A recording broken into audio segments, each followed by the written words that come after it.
Hello, everybody. Welcome to Sunday School. This is Miss Marianne. I hope you guys are all doing really well and maybe getting outside and enjoying some weather before it gets too cold. I wonder if you celebrated Halloween in some way this week. And if you had a costume, I wonder what it was. Today, we are continuing our series on stories from the Old Testament or the Hebrew Bible. And these are very ancient stories. And they are the stories that we of the Christian faith share with those of the Jewish faith. And these are the stories that Jesus would have grown up with, the ones that helped him find his faith in the same way they help us find ours. And the story we are going to hear today is about Moses. Moses is one of the largest, most important figures of the Hebrew Bible. And there's lots of different stories about him, but we're going to hear a couple of the most important today. And the book that we are using for that is called Children of God, a storybook Bible, written by Archbishop Desmond Tutu. It's a really beautiful book that has a lot of different of the Bible stories in it. We're just going to read a couple of sections today. And I hope that you will enjoy them. It's a really good story. Before we get going, let us light our candle and do our opening prayer.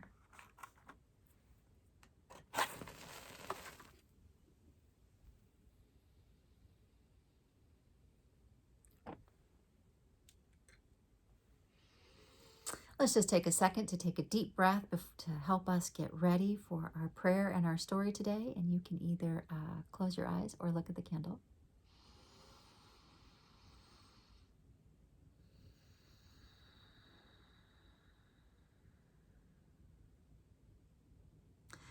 Loving God, we thank you for these stories that bind us together.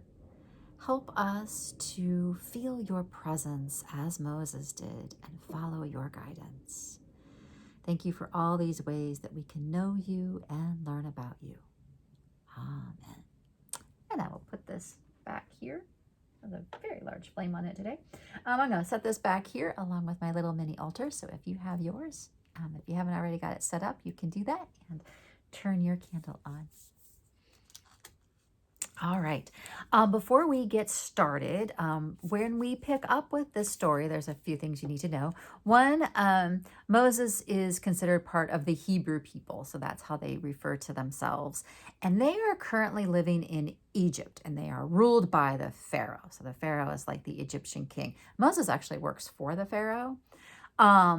And they have been enslaved. So the Hebrew people want to go back home to the promised land, but they are not able to because they are enslaved. So that is where we pick up with the story.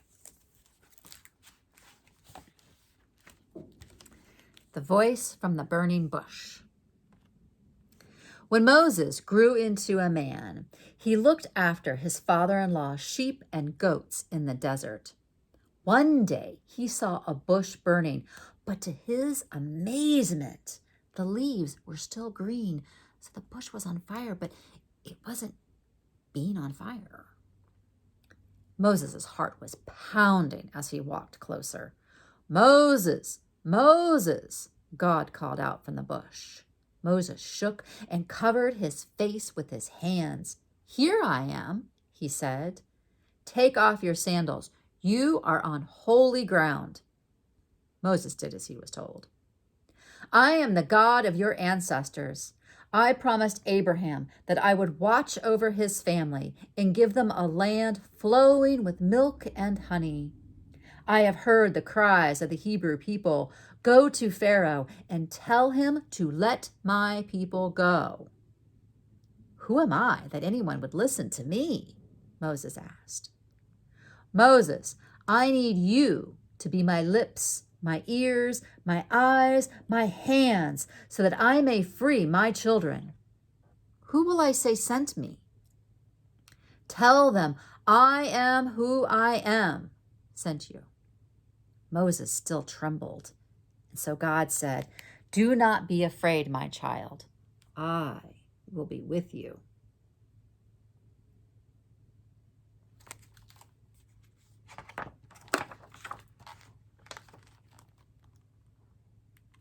Let my people go.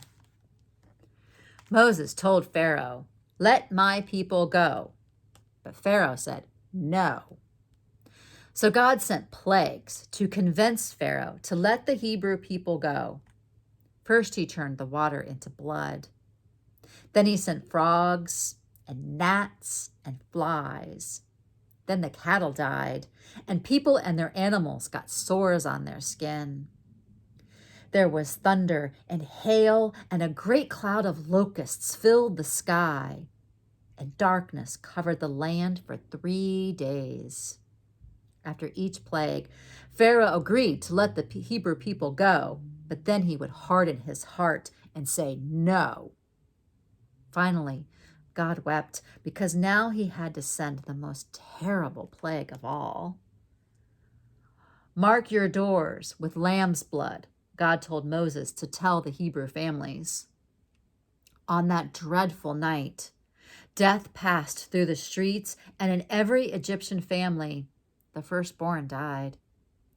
The Hebrews called that night Passover because death passed over the Hebrew homes that were marked with lamb's blood and spared their children's lives. "Go, be gone," Pharaoh cried as he held the body of his oldest son. The Hebrews quickly left.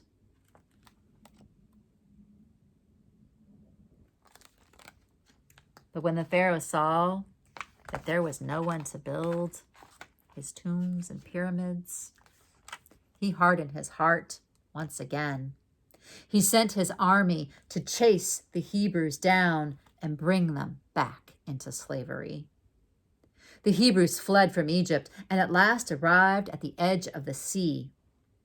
They looked behind them and they saw Pharaoh's horses and chariots racing towards them. They were trapped. "God, help us," they cried. Moses said, "Do not be afraid.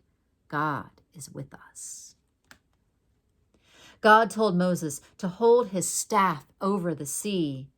God blew the water with a mighty wind, leaving a dry path through the sea. The Hebrews crossed over on dry land. The waters formed a wall on their left and on their right. The Egyptian chariots followed, but their wheels got stuck in the mud. The Hebrews watched in awe as the waters returned and swallowed Pharaoh's army. At last, they were free. And Moses led the people in a song of joy, and his sister Miriam shook a tambourine, and the women sang and danced to thank God for saving them.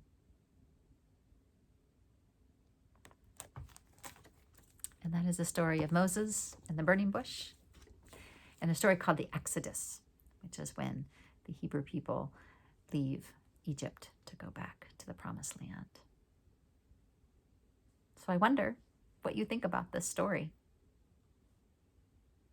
I wonder if anything surprised you in this story.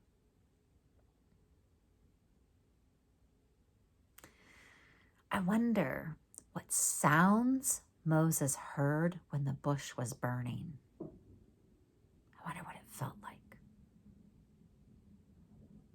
I wonder what it sounded like when the wind blew the water so that it parted. I wonder how the people felt when it separated. I wonder what it was like to walk with a wall of water on each side of you. What would you feel like? Would you be scared or amazed or joyful? Would you want someone to hold your hand as you walked through?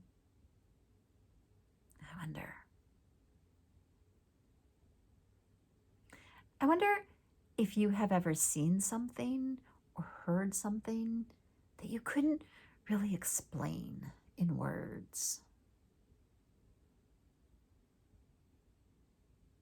I wonder if parts of this story were hard to hear.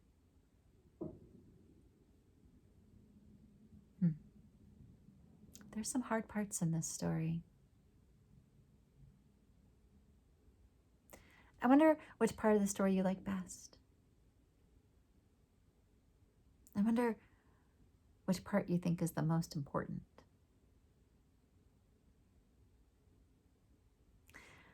Moses was a brave leader. In parts of Moses' story, they seem to say that Moses had a hard time talking in front of people. Some people even think that he might have had some type of stutter or speech impediment, or maybe he was just afraid to talk in front of people. But it was hard for him at first. So I wonder how you could be a brave leader, or of knowing that a great leader like Moses, because he was a great leader, had a hard time with it. If that is reassuring or comforting. I wonder if knowing that the Hebrew people, the people of our faith, suffered such hard times, but knew that God was with them, if that is comforting or reassuring. I wonder if there's a part of this story that is especially for you, or where you would be in this story.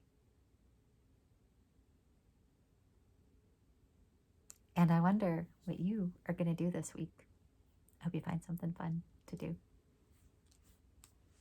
Let us bring back our candle and we'll do our closing prayer. I'll get my prayer card. So if you have yours, you can join me. Loving God, thank you for the times that bring us close to you and to one another. Help us to remember that you are always with us. Amen. And I will change this light so the light of Christ can be with you wherever you go. This light will find you wherever you need it. Christ's light is with you. Take care of yourselves. Blessings.